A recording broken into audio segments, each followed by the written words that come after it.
You're watching the Paper Tams Vlogtober series.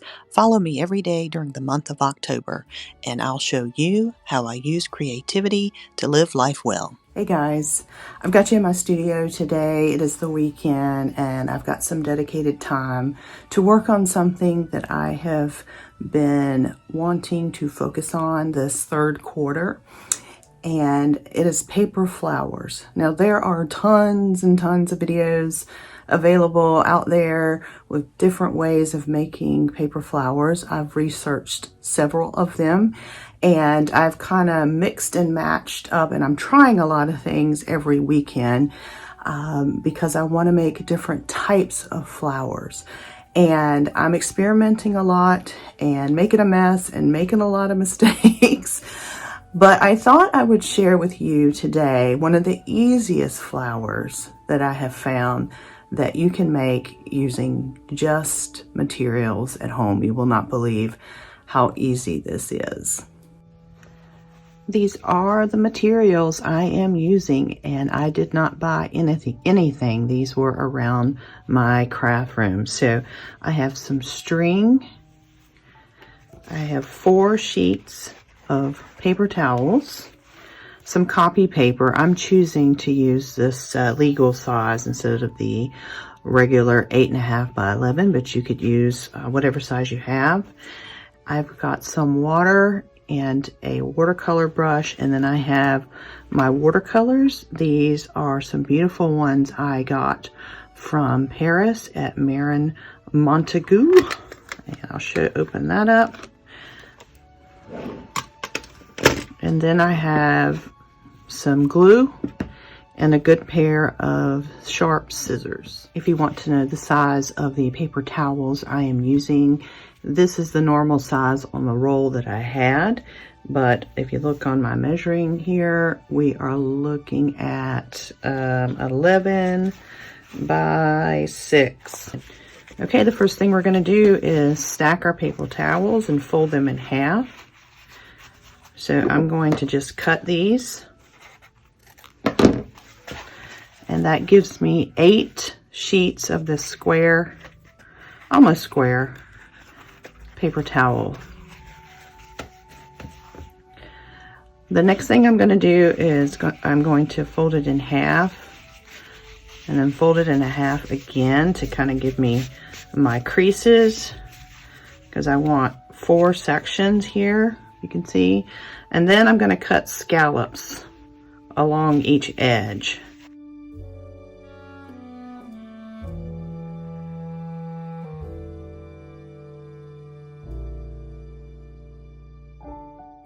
This doesn't have to be perfect, but you kind of get the idea. You want a scalloped edge.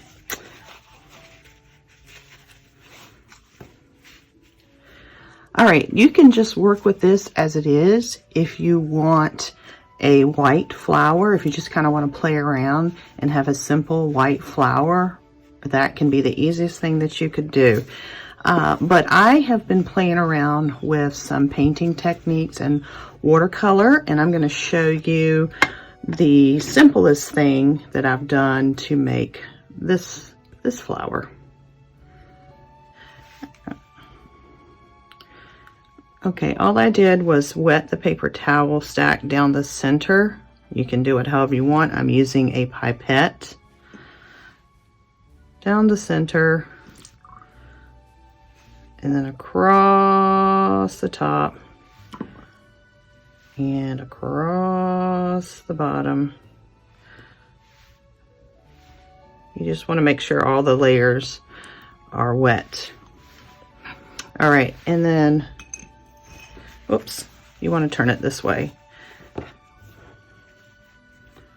You want to go this way as well.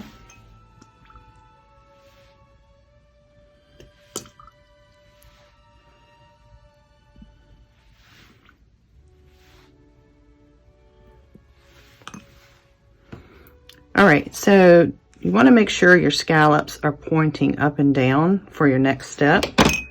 And what I'm going to do is across the middle, I'm going to dab some watercolor, and I'm going to use green and yellow. And then across the top scallops, I'm going to use a light pink.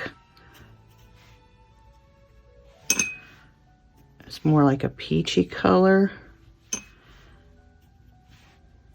Again, you can use whatever paint you have.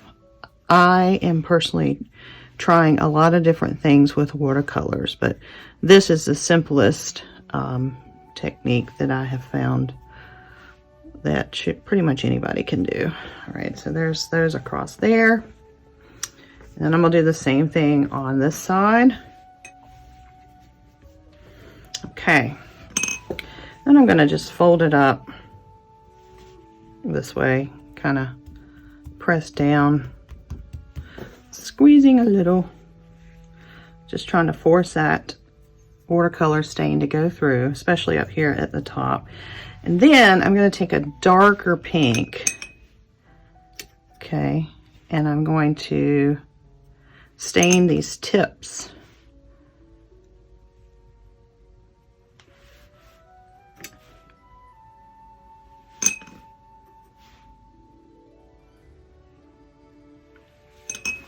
And that's it. And then I'm going to open this up and I'm going to separate these and allow these to dry. Now I have some that I've already done. You can see they dry a lot lighter than it looks when you first paint it. But this is what they look like when you're done. Okay. And then next we're going to make the fan. Remember when you used to make the little fan out of tissue paper to make a flower? This is the same thing. You guys probably remember how to do all this. So I'm going to quickly make a fan shape. Okay, so this is what I mean by folding it up into a fan shape. And I make sure the darkest stain of green is on the inside. The lightest shade is on the outside. And then we're going to take some string and we're going to tie this. Okay, there you go. And you can start to pull this open here. All right, yep. And then cup it like so. And then you're going to do just like you did when you were a kid, and you're going to pull these in together like this. So I'm going to do that in fast motion.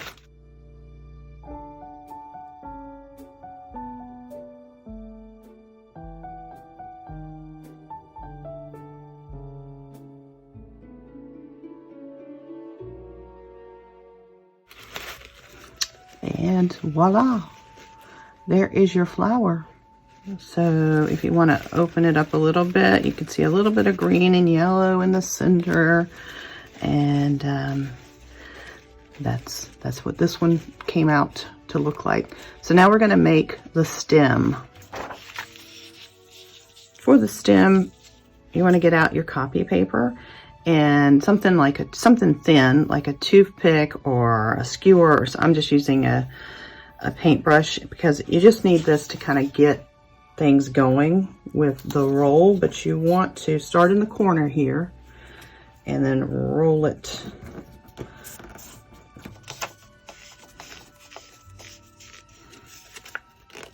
Okay, you want to roll to about here, and then this last bit we're going to glue.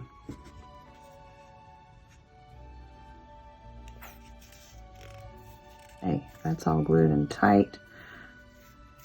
I did have a little bit of glue to bleed out, but that's totally fine. You want something that looks like this. And then next, you're going to paint this a green color of your choice. Now, I have found that mixing a certain combination of colors in this palette here gives me the color I want. I like this color here for my stems, and that is a combination of a green and a brown. It gives me that color I really like. And occasionally I will pull in another green to get it a little darker. Again, you can make whatever color you like. And then I just paint it. You'll end up with something like this. And then I clipped off one end to make it flush, and the other end I clipped to make these little, made little cuts to fold back to make kind of these prongs. And you are going to glue that to your flower with your glue. So I'm going to do that very quickly.